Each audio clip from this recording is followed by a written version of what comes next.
Après la vidéo sur les origines et l'histoire des loups-garous, une grande partie d'entre vous vouliez en savoir un peu plus sur une autre créature de la nuit, également très connue et appréciée dans la culture populaire, les vampires. Et ça tombe bien parce que je voulais justement en parler un peu plus avant de retourner à des sujets de mythologie et d'histoire un peu plus classiques. Les vampires sont des créatures nocturnes dont les origines sont profondément ancrées dans le folklore de l'Europe de l'Est. Quand on parle de vampires, généralement on pense tout de suite à des créatures à forme humaine, d'une pâleur déconcertante, aux longues canines acérées et aux yeux diaboliques. Mais ce qui les caractérise le plus est cette envie insatiable du sang humain dont ils raffolent par-dessus tout. Pour se servir, les vampires mordent une personne au niveau du cou et la vident de son sang à travers la jugulaire. Une fois le repas terminé, la personne qui a été mordue devient à son tour un vampire et se met à la recherche de sa prochaine proie. Bien que les vampires soient souvent décrits comme des créatures immortelles en raison de leur force physique surhumaine et de leur endurance qui les rend presque impossibles à abattre, ils ont quelques faiblesses qui peuvent être utilisées contre eux. Ils sont par exemple terrifiés de la croix, de l'eau bénite et de l'ail, et peuvent être détruits si jamais leur cœur est percé à l'aide d'un pieu, ou bien encore s'ils sont exposés à la lumière du soleil. Il existe d'autres méthodes pour se débarrasser d'un vampire, mais celles que j'ai mentionnées sont généralement les plus reconnues. Avec le temps, il y eut beaucoup de spéculations quant à l'origine exacte des vampires, et encore une fois, il n'y en a aucune qui est absolument certaine. C'est souvent des hypothèses et des réflexions qui tentent d'expliquer l'inexplicable. Les vampires font partie du folklore et des légendes de plusieurs cultures à travers le monde entier. Mais c'est surtout en Europe que ces légendes sont les plus prévalentes. Après tout, l'origine moderne des vampires, comme on les connaît aujourd'hui dans les médias et la littérature, provient principalement de l'Europe de l'Est. Mais certains supposent que l'origine des vampires remonte à l'Antiquité. Des créatures aux caractéristiques vampiriques se délectant du sang humain existent en réalité depuis la Grèce antique, où l'on racontait des histoires de créatures de la nuit qui attaquaient des personnes endormies et qui drainaient leur essence vitale. Mais c'est à l'époque médiévale que les histoires de cadavres qui reviennent à la vie pour boire le sang des vivants se seraient propagées un peu partout en Europe. Ces personnes qui, pour la plupart, étaient dépourvues des connaissances modernes que nous avons aujourd'hui sur les maladies et la médecine en général, et qui étaient influencées par les superstitions, ont fini par croire que ceux qui mouraient pouvaient revenir à la vie sous la forme de vampires pour s'attaquer à ceux qu'ils côtoyaient de leur vivant. Alors, si on résume, la plupart des archéologues pensent maintenant que l'origine des croyances et des légendes sur les vampires sont nées des malentendus sur des maladies telles que la tuberculose et d'un manque de connaissances sur la mort en général. Par contre, si on parle de vampires tels que nous les connaissons dans la culture populaire moderne, dans ce cas les origines les plus probables de ces créatures surnaturelles nous proviennent très probablement du roman de Bram Stoker, Dracula. Pour plusieurs, l'auteur irlandais se serait inspiré du prince de Valachie, Vlad Tepes, plus connu sous ses surnoms de Vlad l'Empaleur ou bien encore Vlad Dracula. Dans l'histoire, le personnage de Vlad Dracula est souvent associé à plusieurs légendes sanglantes qui le dépeignent comme un tyran cruel et avide de sang. Et ce, malgré qu'aujourd'hui une grande majorité d'historiens sont d'accord sur le fait que le prince de Valachie a surtout été victime d'une propagande néfaste contre lui et que la plupart de ces légendes sont inventées de toutes pièces. Comme je l'ai mentionné plus tôt dans la vidéo, les vampires font partie du folklore et des légendes de plusieurs cultures à travers le monde entier.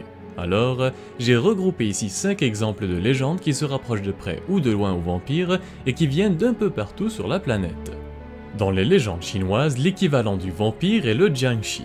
Ce nom, qui désigne généralement des cadavres réanimés qui sautillent pour se déplacer, provient d'une pratique du folklore chinois où, parfois, les familles ne pouvaient se permettre de parcourir de longues distances jusqu'à l'endroit où un membre de leur famille était décédé. Par conséquent, un prêtre taoïste était engagé pour réanimer le corps de la personne décédée afin qu'elle puisse retourner à son domicile pour y être enterrée. Ces créatures sont souvent représentées avec une posture courbée et les bras étirés en permanence vers l'avant, et ils sautillaient plutôt que de marcher pour se déplacer. Leur peau était d'un blanc verdâtre, souvent en état de décomposition avancée, et ils portaient généralement l'uniforme officiel d'un bureaucrate de la dynastie Qing. Selon les légendes et les croyances en Chine, ces créatures sortent la nuit pour vider les hommes et les femmes de leur essence vitale. Mais heureusement, il existe plusieurs moyens de s'en débarrasser. On raconte que les Jiangshi détestent leurs propres réflexions et ils en sont terrifiés. Alors, les miroirs étaient perçus comme un excellent moyen de protection contre eux. Mais mis à part ça, ils pouvaient également être repoussés avec du vinaigre, le sang d'un chien noir, ou dans la majorité des cas avec un talisman taoïste qu'il fallait mettre sur le front de la créature pour l'immobiliser. Dans le folklore américain, peu de vampires sont aussi connus que Mercy Brown. En 1892, dans l'état du Rhode Island, une série de morts dans la famille des Brown a capté l'attention de leur famille proche et de plusieurs voisins. Après avoir perdu une grande partie de sa famille à cause de la tuberculose qui faisait ravage à cette époque et qui était encore très peu connue auprès des gens, le père de la famille, George Brown, ainsi qu'une partie de la communauté où il vivait, avait accusé Mercy Brown, sa propre fille, d'être la cause de toutes ces morts. Lorsque le corps de Mercy Brown avait été exhumé, ils se rendirent compte que ce qui restait d'elle n'était pas dans un état de décomposition avancé, ce qui en réalité n'était pas si exceptionnel puisque l'endroit où elle avait été enterrée se trouvait dans une chambre forte au-dessus du sol et ce en plein hiver, ce qui explique pourquoi le corps de la jeune fille n'était pas dans un état de décomposition avancé.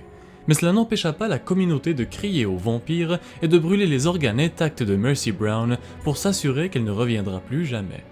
L'équivalent des vampires dans la Grèce antique étaient les vrikolakas. On pensait autrefois que lorsqu'une personne mourait, celle-ci pouvait revenir à la vie sous la forme d'une créature dangereuse si elle avait mené une vie pleine de péchés ou bien si de son vivant, la personne avait mangé de la viande d'un animal qui avait été blessé par un loup.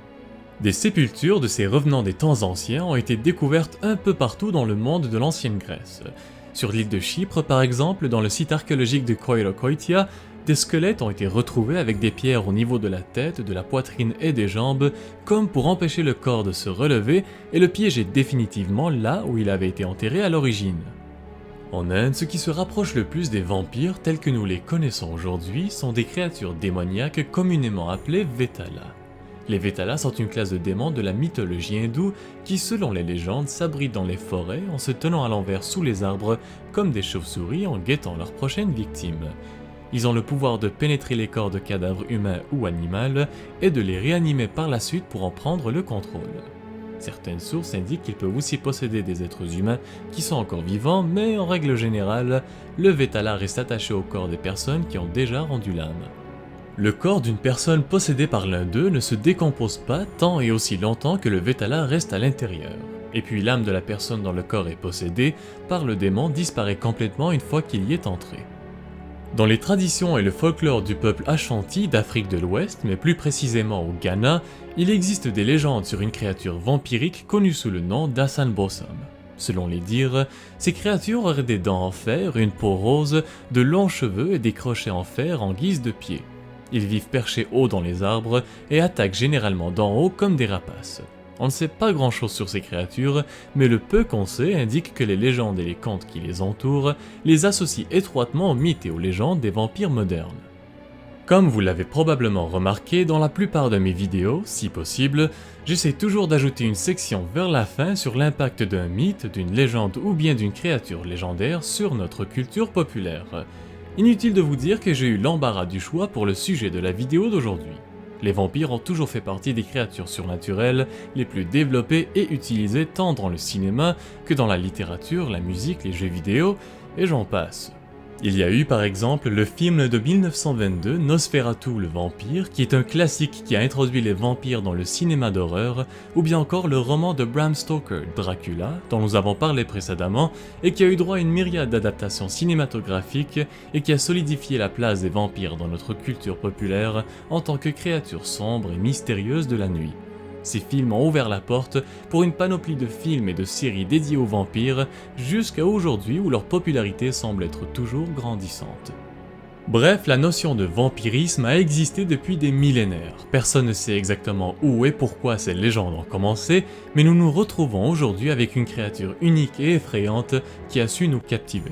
Alors que ce soit dans la littérature ou bien au cinéma, les vampires resteront très probablement parmi ces créatures légendaires, tout comme les loups-garous, les dragons ou les zombies, qui auront toujours une place dans notre culture populaire, et ce, peu importe l'époque. Alors voilà, c'est tout pour la vidéo d'aujourd'hui sur les vampires. Ça faisait assez longtemps que je n'avais pas mis de vidéo en ligne parce que je devais m'occuper de quelques petites choses, mais j'espère que vous l'avez apprécié et que vous avez appris une chose ou deux aujourd'hui. Merci à tous et à toutes de suivre la chaîne, et pour votre énorme soutien, c'est grandement apprécié, et comme d'habitude, si le contenu vous a plu, n'hésitez surtout pas à la partager et à vous abonner à la chaîne pour ne pas manquer les prochaines vidéos. Sur ce, merci encore tout le monde, et je vous revois très bientôt pour un petit retour vers la mythologie nordique.